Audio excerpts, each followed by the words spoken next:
it's a competition is this terrible trap you can fall into.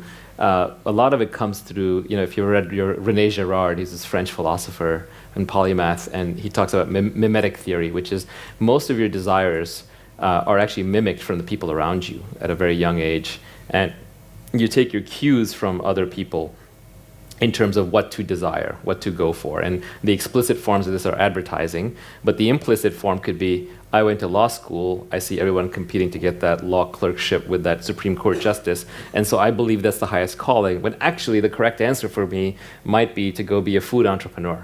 But I'm just not even thinking about it because I'm in law school surrounded by law students. So there's a way of getting sucked into competition by looking around you.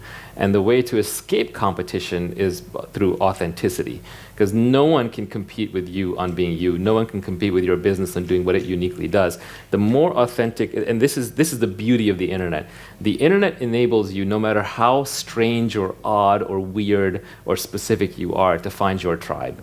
You can be obsessed with Legos as an adult, and I guarantee you there are enough Lego collectors out there on the internet that you can make a fortune just collecting and building Legos.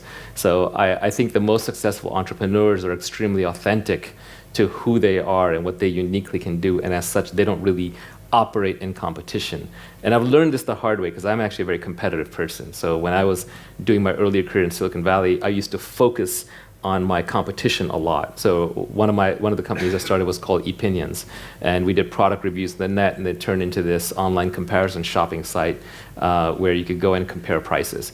And our fierce competitors were BizRate and NextTag and trying to think Price Shopper, and I forget all the names. There were about 7 of them, and we competed fiercely. And it was just completely wasted time because it turned out that all retail got won by Amazon, and all the reviews that we were working on, we should have gone local instead of online price comparison. But because we were focused on competition, we actually did the wrong things. Whereas if we had been authentic to what we were really focused on, which was reviews, and stuck with that, maybe we would have been Yelp. And that entire market just disappeared. And actually all those founders are now my friends because we commiserate over our experiences together.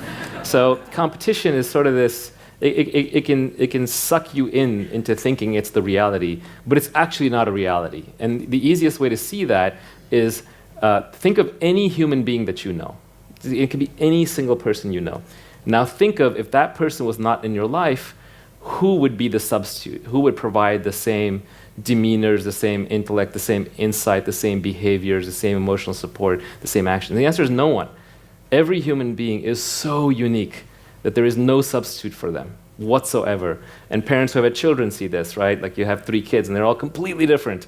Like, where did that come from? So companies are the same, because companies are just collections of humans.